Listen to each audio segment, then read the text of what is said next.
क्या अमेरिका और कांग्रेस दोनों ही सनातन के सबसे बड़े दुश्मन हैं? क्योंकि जैसे ही अमेरिका ने मोदी और भारत की ताकत का एक नमूना जापान और चीन में देखा तो ट्रंप के चेले पीटर नवैरो ने कांग्रेस वाला ही वही जाति के नाम पर रोने धोने का खेल शुरू कर दिया। ट्रंप के चेले नवैरो का मानना है कि रूस के तेल से भारत के ब्राह्मण अपनी जेब भर रहे हैं। ऐसे में कांग्रेस नेता उदित राय कहाँ चुप रहने वाले थे। उन्होंने भी ट्रंप के इस हिंदू तोड़ो हवन में सामग्री डाल ही दी। पर ट्रंप और कांग्रेस क्या यह नहीं जानती है कि ना तो अंबानी ब्राह्मण है और ना ही अडानी ब्राह्मण है। आप लोगों को मैं बता देता हूं कि अमेरिका की यह चाल केवल ब्राह्मण विरोधी नहीं बल्कि यह तो हिंदुओं के खिलाफ एक बड़ा षड्यंत्र है। नमस्कार दोस्तों, आपका स्वागत है द कर्मा पर। मैं हूं सनी राठी। ट्रंप को लेकर वैसे तो पूरी दुनिया में कई तरह की बात हो रही है। ट्रंप चाचा को जो झटके चीन, भारत और रूस दे रहा है उससे लगता है कि ट्रंप के साथ साथ उनके सभी नेताओं की बुद्धि भ्रष्ट हो गई है। क्योंकि ट्रंप के चेले नेवारो की बातों से तो ऐसा लगता है कि भारत के ब्राह्मण रूसी तेल से कोई नए प्रकार का हवन कर रहे हैं। नेवारो ने कहा है कि रूस से सस्ता तेल लेने से ब्राह्मणों की चांदी चांदी हो रही है। पर नेवारो के यह सारे कथन भारत के खिलाफ एक बड़ी साजिश है। मैं इस साजिश का खुलासा अभी आपके सामने कर देता हूं। दोस्तों, अमेरिका ने तो वही काम कर दिया जो जेएनयू और कांग्रेस की टूल किट करती फिरती है। पर क्या अमेरिका जानता है कि रूस से तेल लेने वाले अंबानी आखिर किस जाति से आते हैं? क्या अंबानी एक ब्राह्मण है? अंबानी की जाति का सच जानकर आपके होश उड़ने वाले हैं। भारत में एक्टिव टूल किट और अमेरिका की टूल किट यह शायद नहीं जानती है। अंबानी खुद ओबीसी समुदाय से आते हैं। दोस्तों, अंबानी की जाति मोद बनिया है। हैरतअंगेज बात तो यह है कि मोद बनियों की गिनती तेली समाज में होती है, इसलिए अंबानी एक ओबीसी समुदाय से आते हैं। यहाँ तक कि ब्राह्मणों को बदनाम करने वाले लेफ्ट लिबरल गैंग ये सारी बातें नहीं जानती है कि भारत के सबसे बड़े उद्योगपतियों का ब्राह्मणों से दूर दूर तक कोई लेना देना नहीं है। क्योंकि लेफ्ट लिबरलों का टारगेट अडानी भी होते हैं। तो उन लोगों को मैं बता देता हूँ कि अडानी ब्राह्मण नहीं है बल्कि उनका ताल्लुकात तो जैन धर्म से है। उनका परिवार जब गुजरात में बसा था तो वो लोग जैन धर्म को मानते थे। टाटा भी एक ब्राह्मण नहीं थे बल्कि वो भी एक पारसी धर्म से ताल्लुकात रखने वाले व्यक्ति थे।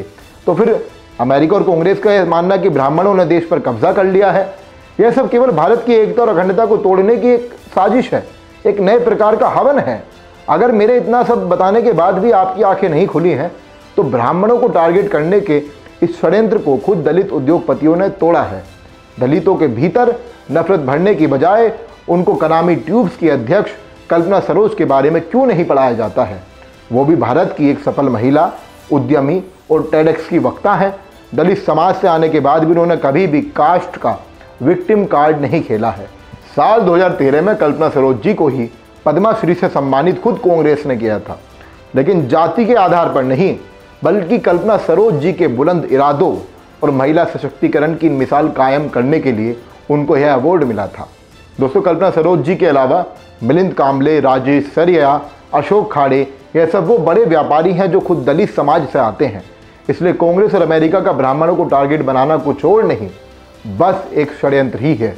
मैं उन भारत तोड़ो षड्यंत्र बनाने वाले लोगों को बता देता हूँ, आपको भी बता देता हूँ।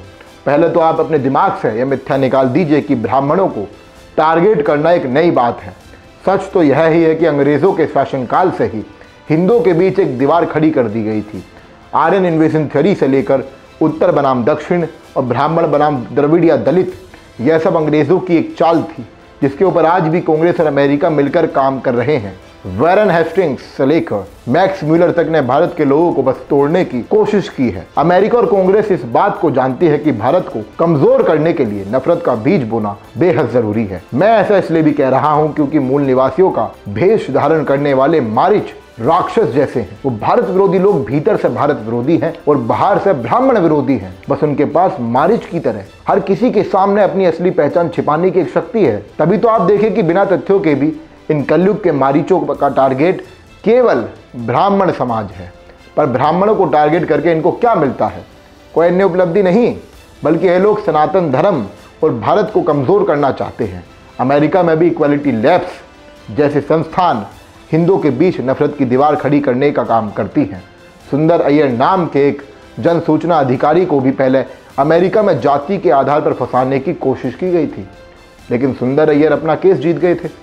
दोस्तों, सुंदर अय्यर नहीं है, अमेरिका और कांग्रेस की नज़रों में तो भारतीय मूल्य को मानने वाला हर दूसरा व्यक्ति अपराधी ही है। वो उसको जातिवाद का टाइटल बना देते हैं। अब जब ट्रंप के टैरिफ को भारत भाव नहीं दे रहा है तो ट्रंप कांग्रेस की ही तरह जाति विशेष यानी कि ब्राह्मणों को ही टारगेट बना रहे हैं। पर सच मैंने आपके सामने खोल कर रख दिया है। जैसा आपको सही लगे फैसला आपका है। अगर मेरा यह प्रयास पसंद आया हो तो हमें कमेंट करके ज़रूर बताएं। साथ ही ऐसे ही वीडियो को देखने के लिए हमारे चैनल को भी सब्सक्राइब कर लीजिए। धन्यवाद।